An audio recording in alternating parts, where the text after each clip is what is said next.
Okay, omulabi wa Next Edition TV weewa natera nkwanirizaako gwe mu Uganda yonna gy'oli gy'osinzira okubanga ogera maaso n'okubanga otulabira mu mawanga ag'enjawulo.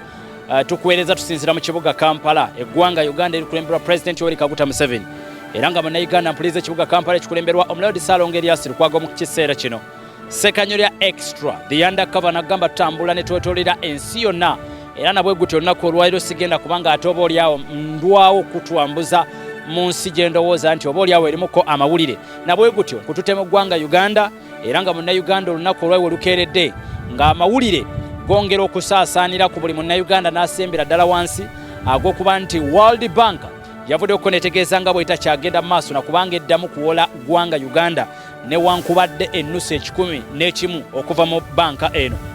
Jjukira Munnayuganda gwagenda mu maaso n'okubanga ogoberera eddoboozi lino oba agenda mu maaso n'okubanga ogoberera Next Edition TV. Nzize nkugamba enfunda eziwera nti gavumenti y'eggwanga Uganda n'ensi Uganda naddala ensi eziwangalira ku continent eya Africa kumpi budget ebitundu 7 ku buli 100 bikolebwa sente eziva emitala w'amayanja.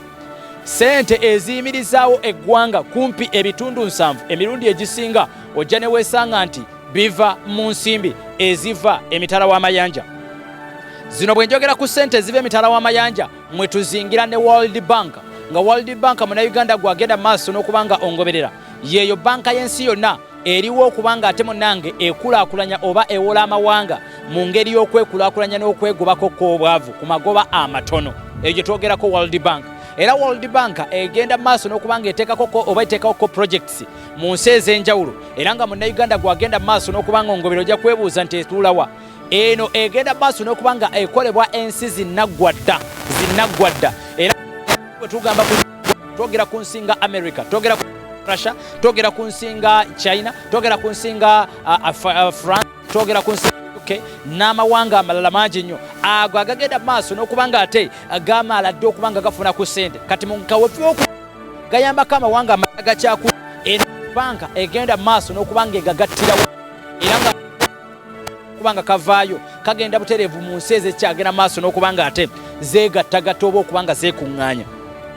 We tukoledde emboozi zino gwe Munnayuganda oba wenkoledde story eno njagala kutegeezaako nti kumpi projects ezibalirwamu $1 billion za America 1.8 bwe twogera ku 1.8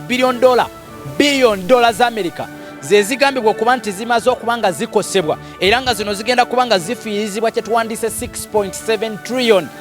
mu nsimbi za wano, 6.7 trillion oba obutabalika bweza wano mu ggwanga erya Uganda. Entabwe eva ku tteeka ly'omukulembeze w'eggwanga eriwakanya abali b'ebisiyaga lyagenda maaso n'okubanga asayininga mu mwezi ogwokutaano. Jjukira nti Munnayuganda gwagenda maaso n'okubanga ogoberera etteeka lino lyagenda maaso n'okubanga ate eryetibwa mu paalamenti y'eggwanga Uganda, nabwe gutyo ababaka bangi ne bagenda maaso n'okubanga baliwakanya oba ne balisikogamba ne bawagira ekyokubanga omukulembeze w'eggwanga aliteekako kw'omukono. Bukolokolo nga abaka ba paalamenti basiza kimunga nkuyege baliweereza ow'omukulembeze w'eggwanga omulundi ogwasooka, nabwe gutyo omukulembeze w'eggwanga bwe yatunula mu tteeka lino yasalawo okubanga abategeeza nti lidisibweyoko ligende mu maaso n'okubanga ate litunulwamu olw'okuba nti mwalimuko obwali bulumira bwe yali tagenda mu maaso nakubanga akkiririzaamuko okusooka yagenze mu maaso n'okubanga akiraba. Okusooka lino etteeka lyalimuko akawayiro akaali kalaga nti omuntu ne bw'ateeberezebwa okuba nti alabika yeenyigira mu muze gw'ebisiyaga, etteeka ligenda kubanga limukwata era avunaanibwe ng'omuntu omulala yenna anaaba akwatiddwa ng'ali ebisiyaga. Omukulembeze gw'eggwanga bwe yazzaayoko etteeka lino mu paalamenti nga okusinza ku bawabizi nga bagamba nti kino nno kiyinza okuleeta obuzibu eri abantu bangi nnyo n'okufiriza eggwanga Uganda naddala abalambuzi abateekateeka okujja mu ggwanga erya Uganda nga basuubira nti bayinza okubateebereza okuba abali b'ebisiyaga, olwo ne bakwatibwa ne bateekebwako emisango wattu oguyinza okuba nga ate munnange si musango mutuufu nnyo. Nabwe gutyo paalamenti y'eggwanga yagenda maaso n'okubanga ekola ennongoosereza mu tteeka lino n'erizaayo ewa omukulembeze w'eggwanga nga simulala retired general Yoweri Kaguta Museveni tebahabulwa. Nabwe gutyo yassa kimunga nkuyege n'abaka ba paalamenti nakkiriza okubanga asayininga ku tteeka lino. Amangu ddala nga kyajja agende maaso n'okulisayininga, eggwanga lya America lyatandikirawo okubanga limutegeeza nti kino nno kyakoze yandibanga yeetyabidde akalimuko obuwuka. Gwatulaba ku Next Edition TV nga bino byonna tebinnabaawo ng'abaka ba paalamenti batandise obanga badibeetinga ku tteeka lino. Njagala kutegeezaako nti amawanga mangi nnyo gagenda maaso n'okubanga gatiisatiisa omukulembeze w'eggwanga obutavaayo kugenda maaso nakubanga asayininga ku tteeka lino. ng'agamu kwaga amawanga mwalimuko ensi ya Bungereza, mwalimuko ensi ya France, mwalimuko ensi nga Poland, mwalimuko ensi nga gye twandise United States of America. President omulonde Joe Biden kulembeza eggwanga ng'amatwaga efudde agataddemukko pamba yazibiriza n'amira mwoyo nga kwegama ng'enkoko emira ensanafu n'asalawo okubanga agenda maaso n'okubanga akkiriza etteeka lino ligende maaso n'okubanga lisayiningibwa. Amangu ddala ng'amawanga gonna gamaze okutegeera nti omukulembeze eggwanga yali asayinize etteeka lino, Amerika yavaayoko neeyisa ekibaluwa oba ebbaluwa enkakkali netegeeza nga kaakati sente zibadde zigenda maaso n'okubanga ziteekebwa mu kulwanyisa akawuka akayita mukenenya oba kyetwandise HIV nti zo kaakati eggwanga lya Uganda zino bagenda kutandika kuzinyumyako bunyumya si zaakudda. Kino nno nga kigenda maaso jjukira munnayuganda gwampuliriza sente zino zonna ezirwanyisa akawuka akaleeta mukenenya oba kyetwandise HIV virus njagala kutegeezako gwe munnayuganda agenda maaso n'okubanga ongoberera zibadde zisinga kuva mawanga g'ebweru naddala ensi eya United States of America, ensi ya Bungereza ne banywanyi baayo. Kakati Amerika bwe yavaayoko n'ekitegeeza twatandika okwebuuza kyekisalibwawo era kyekigenda okubanga kiddako. Omukulembeze w'eggwanga yakakasa nti kino tagenda kukikkiririzaamu n'omulundi n'ogumu. Olwonna amawulire ne gatandika okubanga gatambula nti ono yali yeesigulidde ku nsi ey'omu Putin oba Russia mu kibuga St. Petersburg eky'eggwanga lya Russia nabwe kityo omukulembeze w'eggwanga gye buvuddeko yasalawo okubanga abiteekamu kengato okwolekera okusisinkana omukulembeze w'ensi eyo omukulu amanyiddwa nga Putin eyo gye yagenda mu maaso n'okubanga ayolekera ne mutabani we amanyiddwa nga Kainerugaba Muhoozi. Abasinga kye batandika okubanga badebatinga n'okutandika okukubaganyako k'ebirowoozo nti enno yandiba ku ngeri y'okuteeseganya ku ngeri y'omulasha gye yabasuubizaamu nti tebakkiririza mu nkola yonna ereetebwa omuzungu. Jjukira na kunnyonnyola nti etteeka lino munnayuganda gwampuliriza ery'ebisiyaga si buli muzungu nti alikkiririzaamu era waliwo abazungu abagenda maaso n'okubanga bawakanyiza ddala ekirowoozo ky'Omumerika nga newankubadde abamu ku abo tebavaayo kwatula na kulaga butali bumativu olw'ensi ya Amerika. Y'omulasha agamba nti bino byonna ebikolebwa Omumerika kagenderere ne banywanyi baayo okukosa kalica enzikiriza z'amawanga amalala n'okunafuya kontinent eya Africa. Sekanyolya extra the undercover omukutu baguyita Next Edition TV gwendi naye ku kamera agenda maaso n'okubanga akwasaganya bino bamuyita Hannington Dembe omulasita yekka gwe ngenda maaso n'okubanga ate ankwasaganyisa kamera eno alina omuwabuzi we wano Faith bwe bagenda maaso n'okubanga babugiriza ensonga wano mpola mpola olwo nno nsengende maaso n'okubanga nkusensulira ensonga zino. Nkugambye nti eggwanga Uganda mu kaseera kano projects njagala editor wange kano okantemeremu bulungi. Omanyi bwe nasoose nendeta story eri yasoose nawulidde abaana bangi nnyo naddala abawangaalira ku kyeyo ky'omuwalabbo oba betwandiyise bakadaama n'abantu abalala bangi nnyo nga basagambiza bagamba nti balyose ne kwegamba sente zino World Bank nekoma ku Uganda okuddamu okugiwola nti kubanga ne ze babadde beewola tubadde tetulaba kye zikola. Kati njagala kutegeeza gwe munnayuganda agenda maaso n'okubanga ogoberera Next Edition TV omukutu guno gwamaze okubanga osubscribinga n'ogutuukako njagala owulirize bulungi. Obadde owangaalira mu mbeera ey'okunyigirizibwa mu kaseera nga World Bank erina akasente keeteeka mu ggwanga erya Uganda ne projects ezimu nga zitambuzibwa World Bank ng'era toli mu mativu n'embeera oba n'enkwasaganya y'emirimu naddala mu ggwanga lino erya Uganda. Kitegeeza ki? Nti olaba tobadde mu mativu mu kiseera kiri olwo kati embeera egenda kubeera etya. Nawulidde abaana bangi nga baga nti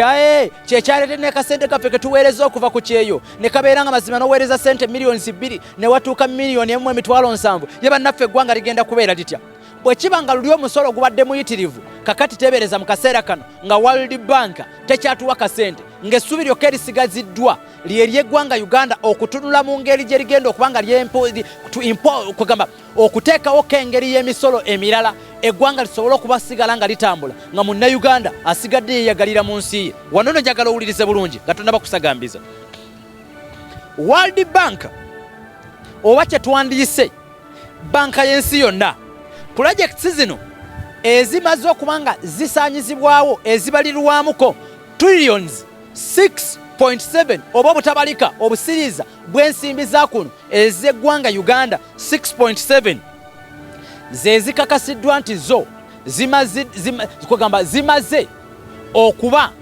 nga zisaanyizibwawo mu kaseera akatono nga the repercussions eza kino zonna zez'okubanga omukulembeze w'eggwanga yasayininga ku tteeka erikugira abali b'ebisiyaga wano munda mu ggwanga erya Uganda okusinziira ku batunuulizi b'ebyenfuna n'abagoberezi b'ensonga zino bagamba nti kano nno kandiba kwegamba okulya n'okukomba essuwaani oba kwegamba omunafu azadde kayiira bamuyita kayiira bwe kiba bwe gutyo naye lwakuba nti ate ne kaliira kameramaani wange naye si muganda mulungi naye yonna gye kiri ojja kusobola okuba nga ovvuuna olugero olwo nti mu kaseera kano bwobanga luli obadde okaaba obadde okaabisa kyekyo kati tudda mu maziga agaddala luli bwobadde osiita ebigere byokka byokka kati otuusa okwevulugira ddala mu ttaka olwa ssente n'akaseera kano eggwanga Uganda oli ajja kwebuuza nti kasirika kati eggwanga Uganda njagala owulirize bulungi gwe omugoberezi wa Next Edition TV gwa subscribinga njagala owulirize bulungi wano naawe kadaama abadde agamba nti kakati baliyose ne bazisala tunazirinda nga gavumenti endaleze wano njagala owulirizeewo bulungi n'obwegendereza eggwanga Uganda essuubi we lisigadde okusinza ku batunuulizi b'ebyenfuna bagamba nti solution yokka esigadde Uganda etunuulidde mafuta gaayo gokka ge gayinza okudduukirira embeera kyokka ate nakyo ekitali kyabo kugamba kyotayinza kugarantinga nti oba wetunatuukira omwaka gwa 2025 oba amafuta gano ganaaba gagenze maaso n'okutandika okubanga gasimibwa era ne gavaamu ssente ziyinza okuyimirizaawo keggwanga wano njagala owulirize bulungi essuubi Uganda lyesigazizza lyokka okubanga esobola okubanga eyimirirawo awatali ssente za World Bank ge mafuta gaayo ne gaasi kyokka ekitira kyotasobola genda mu maaso nakubanga oweegarantingako okuba nga okakasa nti wetunatuukira omwaka gwa 2025 amafuta gano ba ne gaasi biraba bitandise okuba nga ate bivaamuko omusimbi oguyinza okuyimirizaawo eggwanga Uganda awatali World Bank munnayuganda gwagenda mu maaso n'okuba nga otugobera ku Next Edition TV mu kibuga Washington DC amawulire gye gagenze mu maaso n'okuba nga gafubutuka okuva mu World Bank Group eyakakasiza negamba nti wano mu ggwanga erya Uganda temusuubirayo wadde kuddamu kukomba ku munwe gwa nusu ekyo tukiddamu wano mu ggwanga erya Uganda temukisuubira kuddamu kukomba ku munwe gwa nusu ebbaluwa oba ekiwandiiko ekyagenze mu maaso nobanga kifuluma nga ennaku z'omwezi 8 omwezi ogw'omunaana guno gwe nnyini gwe tulimu mu mwaka gwa 2023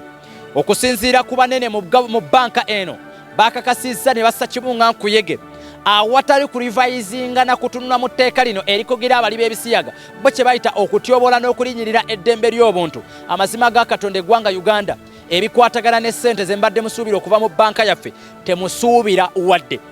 ekigambo ekyabadde mu luzungu no new public financing to Uganda will be presented to our board of executive nkiddamu statement eyabadde mu lulimi oluzungu no new public financing to Uganda will be presented to our board of executive okusinziira ku bagenda mu maaso n'okubanga batambuza ensonga zino mu World Bank batukakasizza bwe twali tugezaako okubanga tubanoonya bagamba nti akasirye bino mulowooza twali tusaaga anti pulezidenti wammwe abakakasa nti w'amaanyi nnyo katwaga tukwatemu katono nnyo ku nnatti mukakasize ddala nti kaakati ne kano nazo zibanva munnayuganda gwagenda mu maaso n'okubanga ogoberera Next Edition TV njagala kutegeezaako akawungezako nnaku olwaliro yonna gy'oli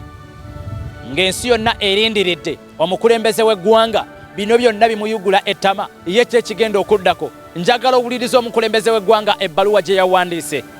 ebbaluwa eyalabiddwako ng'eteereddwako ko n'omukuno gw'omukulembeze w'eggwanga akulembera ensi Uganda okuva mu 86 nga ye president afuga ensi eno era agambibwa okubeera nti omu ku bapresident abasinza okufugira ebbanga eddene wano ku kontinenti ey'omuddugavu Africa yategeezeza n'agamba tetugenda kutaddamu kutambulira ku ntoli z'omuzungu yenna temugenda kusaanyaawo bya buwangwa nanzikiriza nankwasaganya ya mirimo ey'omufirika n'eggwanga Uganda olw'akasente mwe kemulowooza nti kemugenda mu maaso n'okubanga mutuwa omukulembeze w'eggwanga ebbaluwa gye yawandiise ng'alabisa okubeera nga si musanyufu yategeezeza n'agamba nti bano abazungu nno balabika bazannya eggwanga Uganda lisobola okweyimirizaawo oba tulina ssente ziva mu World Bank oba teziriiwo naye tetugenda kukkiririza mu nkola ey'okuvuga empanka oba ey'omukwano ogw'ebikukujju keetonye kagwake tetugenda kukkiriza oyo yabadde omukulembeze w'eggwanga afuga ensi eno Yoweri Kaguta Museveni Buhabulwa okusinziira ku experts abalala abagenze mu maaso n'okubanga bataputa ensonga eno bagamba nti omukulembeze w'eggwanga kino nno kaakati okusinziira ku state minister owa finance Henry Musasizi bwe yabadde agenda mu maaso n'okuba ng'ayogerako eri parliament yabategeezeza nti eggwanga Uganda mu kaseera kano bagenda kuddayo ku revisinga ku kye twandiyise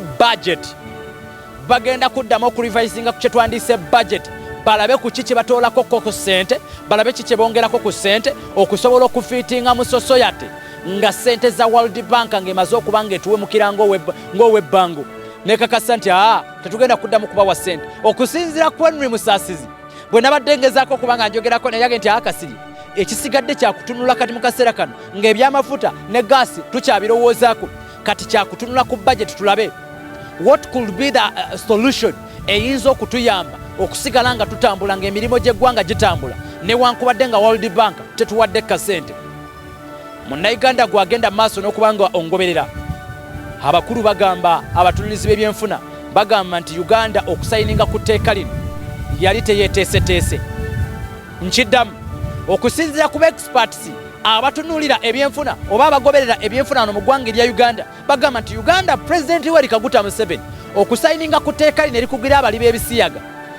teyayina kye twandise another way kwegamba teyayina ngeri ndala yonna ennuŋŋamu gy'alowooza kubanga asimattuka kino kye twandise financial crisis eyolekedde okuba nga efumbekera n'okubuutikira ensi Uganda mu kaseera akatono nga titudde tuve mu kirwadde ekya coronavirus disease ekyabaluka mu ggwanga erya China mu kazinga kamayidwa nga Wuhan nekisaasanira ensi Uganda jjukira ntubadde tukyali twandise financial recovery gwangoberera Huntington bino babitegeera bamanyi byakwata kamera njogera ku kye twandise financial recovery mu kaseera kano kye tubaddemu mu kugezaako okurikavaringa mu mbeera gye tubaddemu eya ssente ezaakosebwa mu kaseera kali aka COVID-19 mu kaseera mpawo wekaaga nga tukyali mu kwekwatakwata ku bisubi ate World Bank nayo wekakasiza tekyawa wadde kuddamu kuwa Uganda ssente munnayuganda wano njagala obeere ready emisolo gigenda kweyongera bonna bateweegendereza okusinziira ku Henry Musaasizi State Minister agamba nti ekisigadde kyakutunula mu budget y'eggwanga Uganda nakulaba kuddamu kugirivisinga engeri yokka mu kaseera kano gye tuyinza okusimattukamu embeera eno expert bagamba nti omukulembeze eggwanga abakuba nga yeteeseteese teyandisayinize ku tteeka lino kyali kimwetaagisa okumala okutegeera nti tusobola kuyimirirawo tutya nga tumaliridde okusayininga ku tteeka lino erikugira abali b'ebisiyaga kyokka n'eggwanga Uganda ne lisigala nga litambula. Next Edition TV gwe mukutu gwoliko subscribinga sharinga commentinga osobola okuba ng'omanyisa n'abalala bonna nti gwe mukutu gwokka gwogenda mu maaso n'okuba ng'ogoberera. Nze Frank Kasiri omwanjuza Tom Testes sekanyolya extra the undercover mbadde ne mukwano gwange Huntington Dembe yabadde ku kamera mukwano gwange Fei n'abanga ye mulabirabi w'omukolo gw'onnaku olwaleero tuddingana lunaku olundi katonda bwana bagenze mu maaso n'okuba nga yagadde nkwagaliza ka weekend akalungi. Next Edition TV kiddamu muve ku biri ebirala wano wokka ogenda okufunira amawulire gonna agatambula mu nsi Uganda yonna n'ensi yonna okutwalizaamu. Nja kutumirako bannyinaffe mwenna abawanga lya mawanga g'ebweru abali Saudi Arabia abali mu Iraq abali Kuwait abali Qatar abali mu nsi z'abazungu United States of America abali Canada abali Turkey abali South Korea abali mu North Korea abali South Africa n'amawanga amalala gonna. I sign out.